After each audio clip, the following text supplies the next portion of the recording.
Olá, minhas irmãs, tudo na paz com vocês? Gente, que alegria poder voltar com a jornada dos Cheias.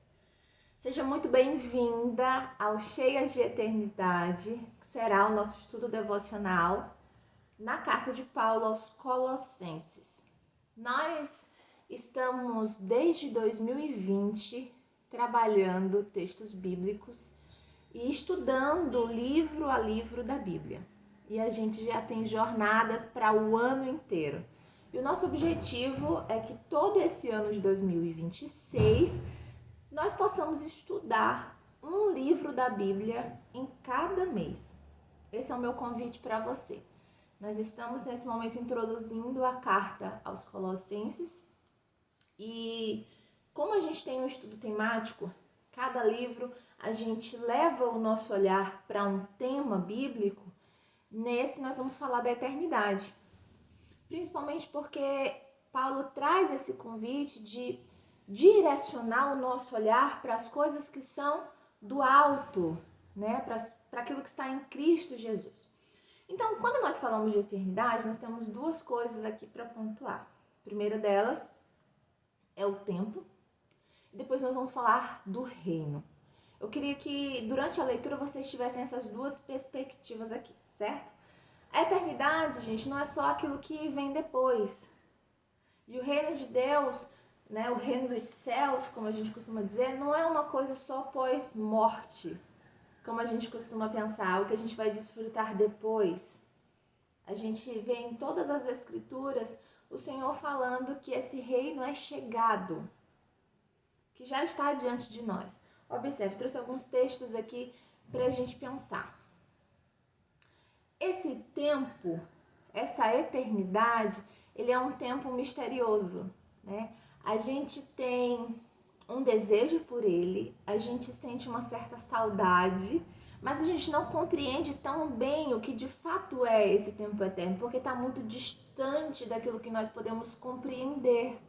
É muito misterioso. E a gente tem que viver, de certa forma, o mistério da fé. É como se nós fôssemos feitas para algo que ainda não conhecemos plenamente, mas nós reconhecemos e nós recebemos pela fé. O texto de Eclesiastes, no capítulo 3, versículo 11, muito conhecido, mostra que a eternidade ela foi colocada no coração humano. A palavra diz assim: tudo fez formoso ao seu tempo e pôs a eternidade no coração do homem. Existia em nós esse desejo que o tempo aqui não consegue satisfazer completamente. Nós corremos, nós acumulamos, nós realizamos e ainda tudo isso, todo esse sistema nos insiste em nos lembrar de que nós não fomos feitas apenas para o agora. Essas coisas aqui não nos satisfazem completamente. Aí, quando nós falamos sobre o tempo também, a gente pensa no sistema do mundo, né? Que é um sistema de pressa, de urgência, de produtividade. Ele é sempre acelerado e, de certa forma, um pouco controlador. E, às vezes, a gente embarca nessa onda, né? A gente se vê no que a gente chama de correria. E isso nos impede tanto a devoção, a gente está o tempo todo atrás de alguma coisa. E isso nos pressiona a resultados, a respostas imediatas, como se tudo dependesse de nós, como se fosse o nosso reino, como se a gente estivesse lutando para conquistar as nossas coisinhas. E às vezes essa perspectiva é muito sutil. A gente não vive com essa consciência de que eu estou construindo o meu próprio reino, mas as nossas decisões dia após dia vão nos levando para isso, né? Então, 2 Pedro capítulo 3, versículo 8, diz assim, que a percepção, né, de tempo para Deus é diferente. E ele fala isso apresentando como o tempo é para Deus. Ele não é refém da pressa e nem limitado pelos nossos relógios, né? Porque às vezes a gente diz assim, Deus, tem que ser agora, o milagre tem que chegar agora, a providência. Então às vezes a gente ora tentando comandar Deus e dizendo, Deus, é agora que eu preciso de tal coisa, é agora que o Senhor tem que intervir em tal situação. E Pedro diz: para o Senhor, um dia é como 1000 anos é como um dia. Então, olhar para a eternidade é olhar para essa dimensão que Deus vive no tempo, né? E nos ensinar a viver no tempo com uma outra consciência, com um outro ritmo e com outro olhar. E para isso, minhas irmãs, a gente vai ter que mergulhar na palavra. Então, a cada dia que a gente vai meditar em um texto, em alguns versículos dessa carta, eu queria direcionar o seu olhar justamente para isso. Falamos da eternidade nessa perspectiva do tempo, também na perspectiva do reino. Porque falar da eternidade é falar do governo de Deus nas nossas vidas, certo? É reconhecer que existe um reino que não está limitado assim, em fronteiras visíveis que nós temos, mas ele transcende. E quando a gente percebe isso, a gente vê que Jesus, em Lucas 17, 21, diz: o reino de Deus está entre vós. O reino já é chegado. Vocês podem desfrutar deste reino agora. Não é um reino futuro. É um reino que já está. É o governo de Deus sobre as nossas vidas. Onde está o reino de Deus? O reino de Deus está onde Deus reina. E se eu permito que Cristo governe a minha vida, então eu vivo na dimensão do reino de Deus. Ele governa o meu coração. E é exatamente esse o convite que Paulo faz aos Colossenses e nessa leitura a cada uma de nós a viver uma vida com olhar para a eternidade. Paulo está escrevendo aos Colossenses que é uma comunidade que estava cercada por filosofias, por pressões culturais e por sistemas que tentavam definir a identidade, o valor, a espiritualidade deles através do seu próprio sistema.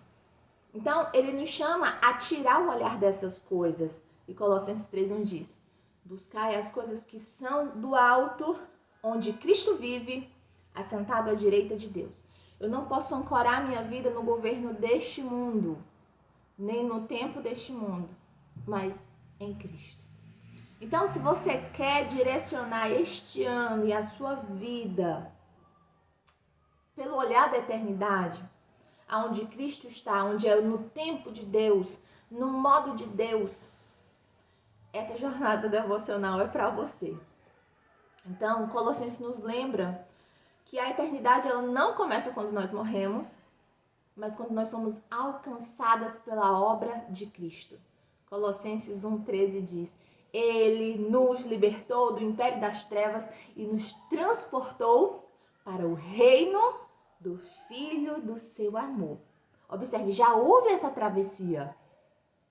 Ele já nos tirou desse império das trevas que nós estávamos e ele já nos revelou um reino novo. Nós já estamos neste reino.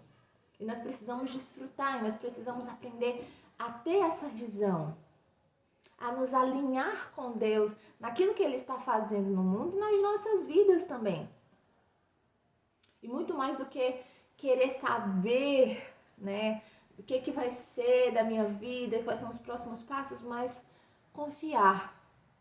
Saber que esse Deus soberano que nós cremos, Ele é poderoso para nos conduzir no caminho que Ele tem para nós, nesses planos de paz que Ele tem para cada uma de nós, certo? É permitir que esse governo de Deus reorganize a nossa vida e estruture todas as coisas.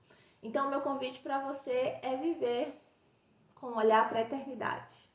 Durante a leitura desse texto, sempre observando os conselhos que Paulo mostra para a igreja e aquilo que chega para o nosso coração, né? Muitas vezes como uma exortação, muitas vezes como um conselho cheio de cuidado, um cuidado pastoral que Paulo traz, nos mostrando que nós precisamos tirar os nossos pés, né, dessa estrutura que nos move, às vezes andando como de modo automático, como se a gente fosse daqui. E às vezes a gente está muito igual a todo mundo. E quando a nossa mente está ancorado na eternidade, não só os nossos pensamentos vão mudando, mas também a nossa perspectiva sobre a vida, as nossas decisões, aquilo que é prioridade pra gente, tudo isso vai ganhando um novo sentido. Por isso, essa jornada aos Colossenses, nós precisamos permitir que essa eternidade nos forme, tirar o nosso olhar do imediatismo, dessas coisas que nos cobram urgência e viver em um ritmo mais descansado em Deus. E esse descansado não é acomodado, é um jeito mais leve de ver a vida, no sentido de que eu confio mais. Eu não estou confiando que eu vou vencer tudo na força do meu braço. Estou confiando que existe um Deus que governa sobre tudo e tudo inclui o meu coração. Tudo inclui a minha família, tudo inclui a minha história e a minha passagem no tempo. Então, durante os próximos dias, nós teremos 10 devocionais em áudio que vão ser colocados no grupo Cheias. Então, se você ainda não participa do grupo no WhatsApp, você é convidada a entrar para que você receba os materiais que nós vamos mandar por lá. Então, durante todo o ano, nós teremos 12 jornadas, serão 12 livros estudados durante o ano nesse formato também. Você é convidada a chamar outras pessoas para participarem. Nós vamos trabalhar com leitura bíblica diária, então todos os dias nós vamos meditar em uma porção do texto bíblico. Cada dia essa porção será diferente, alguns versículos, né? Às vezes um capítulo inteiro nós vamos trabalhar, mas nada muito corrido. Então, se você está querendo ler a Bíblia inteira em um mês, em poucos dias, esse grupo não é para você, porque aqui a gente vai trabalhar esse ano, especialmente, com muita calma. Por quê? Porque nós queremos os detalhes. Porque nós queremos uma leitura que gere um certo desfrute, que gere prazer, que gere compreensão, que gere meditação e que através disso gere mudança na nossa vida. A nossa proposta aqui é ruminar esses pedacinhos da palavra para que durante o dia isso fique ecoando na nossa mente até que a transformação real aconteça. Estou muito feliz de recomeçar essas jornadas no novo formato.